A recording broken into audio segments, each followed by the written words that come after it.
நாங்கள் லவ் பண்ணோம். பட் கல்யாணம்னு வரும்போது அவங்க வீட்லேயும் ஒத்துக்கல, எங்கள் வீட்லேயும் ஒத்துக்கல. எங்கள் வீட்டில் எப்படியோ ஃபைட் பண்ணி ஒத்துக்க வச்சுட்டா, அவங்க வீட்டில் எவ்வளோ ஃபைட் பண்ணாலும் அவங்க வீட்டில் ஒத்துக்கவே மாட்டேன்னு சொல்லிட்டாங்க. ஸோ அவள் வீட்டை விட்டு வந்துட்டா வெளியில். தென் மேரேஜ் பண்ணிக்கிட்டோம். அவளுக்கு ஒரு சர்ப்ரைஸ் பண்ண போகிறோம்.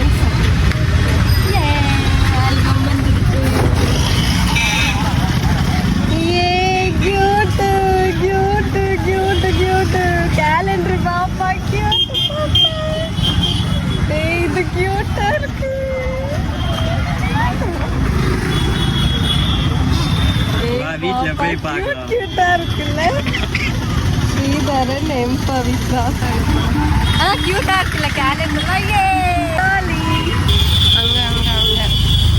அவளுக்கு சிக்கன் நூடுல்னால் ரொம்ப பிடிக்கும். ஸோ அதை சாப்பிட்லாம் வான்னு சொல்லி தான் போய் சொல்லி கூப்பிட்டு வந்தேன். ஆல்பம் வாங்குற இடம் போனோடனே போய் வாங்கிட்டு வான்னு சொன்னோடனே ரொம்ப சர்ப்ரைஸ் ஆகிட்டாங்க. அவங்களுக்கு பிடிச்ச சிக்கன் நூடுலும் அப்படியே வாங்கி கொடுத்து சாப்பிட்டு வச்சு ஹாப்பி பண்ணி